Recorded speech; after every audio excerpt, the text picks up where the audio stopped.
Hi, this is Ryan, and I'm here to talk about your first module. I'm excited that most of you are getting into class. I know we've had some trouble, but it looks like we're making some progress. Like always, I recommend we start at Florida State University website. Go to student, and then we're gonna launch out the Blackboard, and we're gonna go from there. So I'll demonstrate this a few times. This is how I access things. I just want to make sure that you're doing something similar because it seems to like we have the most success this way. Find my course. I sure hope you're having a good day. I know we're having some hard times with COVID-19 preparation, but it seems like we're all making some progress. Here's our course, and I'm going to launch out to our course website because that's where our module is. So we're going to go here, course website. Take it a minute to load. We're going to come down here to module, and we're going to click on module number 1.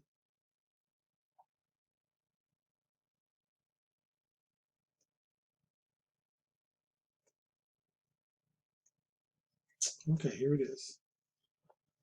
And like I showed you before, I recommended that you print these off, mark on them, write on them, take notes, things like that. So I'm going to expand it out so we can look at it.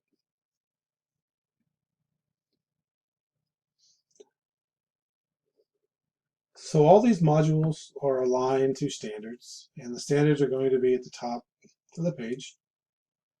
Try to blow this up a little bit so I can see it. Okay, so this particular module is aligned to standard 4, component 1. It talks about academic and non-academic supports or programs.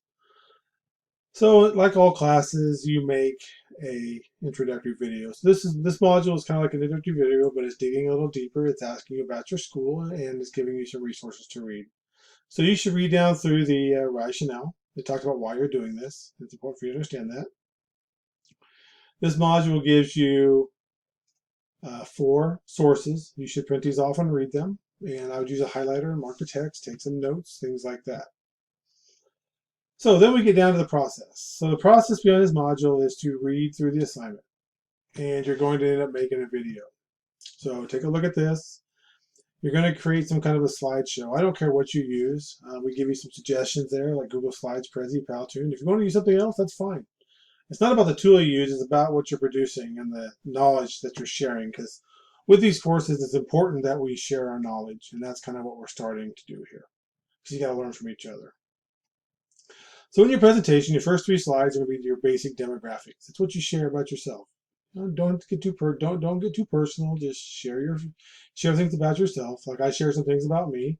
I would share my family. I have a wife and 2 girls. They're both in college now. We've had a lot of changes going on, and one's a freshman and one's going to be a junior. Well, she calls herself a senior because she had enough credits to move on, but she's just in her 3rd year. So we're excited about that. Then what you're going to do is you're going to, in slide 4, you're going to begin to talk about your academic and non-academic programs. So if you look at this prompt here, it says describe at least 10 academic activities that are being utilized in your district. So those are academic programs. That could be AVID, it could be JAG, it could be things like that. It could be programs you're using to teach your kids, like we use Read 180. That's a program that we use. Then I have you we give you some questions, and again, you're not directly answering these questions. They're more prompts to help you talk about what's going on and think about it in terms of an administrator. So you wouldn't directly answer those, like put this question down and answer it. It's going to be more of you're going to list out your academic programs and then you're going to talk about them. Remember, we don't want death by PowerPoint. You don't need to read your PowerPoint word for word. Just put your content on there and then talk about it in your narrated slide. So the next thing you're going to do is you're going to describe 10 non-academic activities. So those are things that you do with your kids that are non-academic. That could be after school programs. It could be sports. It could be anything that keeps your kids engaged. It could be clubs, things like that. And then again, we have some questions. And again, these are more for conversation. As an administrator, these are some things you need to think about. So you need to kind of, again, you're not going to answer the questions directly on your slide. You are going to just talk about them in your presentation.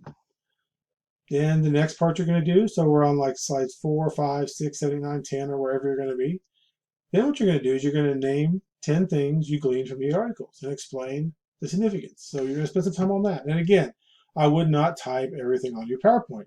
Put some key points and then elaborate with your narration.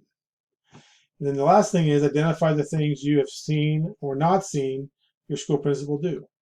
So again, you want to be a principal, you want to be an administrator, hopefully you're watching your school principal and learning from them. There's things they're going to do that you're going to like. There's things you're going to say that you can say, why do they do that? Or I'm not sure if I would do that Think about that kind of stuff. Being a future administrator, you need to be doing a lot of reflection. And what would you do?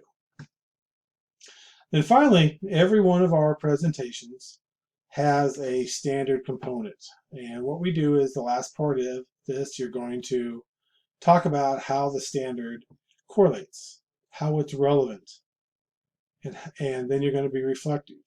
So take a look at these steps. These are on all of your slides. All of your modules.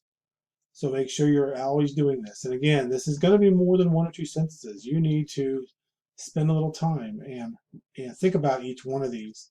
Think about how it correlates. Think about how it's relevant, and be reflective. Spend a little time, put some effort into that, and write more than 1 or 2 sentences. It should be a short paragraph. You're really trying to connect things. So down here kind of gives you some information about your presentation. Again, you can use whatever you want. I like Screencast-O-Matic. People like Screencastify or Loom. I'm not going to dictate to you what you do. I don't care. Use what works for you. You're going to record it, you're going to narrate it, then you're going to upload it to YouTube. And make sure you make it so it's visible. If it's not visible when I click on it, you're going to automatically lose 10 points. It's in the grading criteria. I have to do that. So make sure it's shared, make sure it is viewable. So a few things, try to be professional, find a quiet place, dress appropriately. You should wear a nice shirt, like I wear a shirt when I do my presentations. I try to do a test run. As you do these, it's going to take some time, and it's not going to be perfect. Don't make it be perfect. The more you do, the better it's going to be, and you're going to make mistakes. You can get wrapped up and be doing these over and over and over again. You're going to see that I made a mistake in this video at the beginning at about the 1 minute mark. I hit the stop, so I had to hit record again, so I had to pick it up. So I make some mistakes as well, but these are real life videos. Make sure you narrate it, and make sure that your picture is in the corner so I can see you. Nothing worse than looking at a presentation that's narrated and not being able to see the person. And then the last one says include several images. The images provide context. It provides us something to connect what you're saying to what we're hearing or seeing. So upload it to YouTube, then post it into your Google Plus community, and we're good to go. And again, if you have questions, make sure that you are asking me. And one last thing is make sure if your sources, make sure you're following APA, make sure things are cited correctly. I like the OWL Purdue from APA.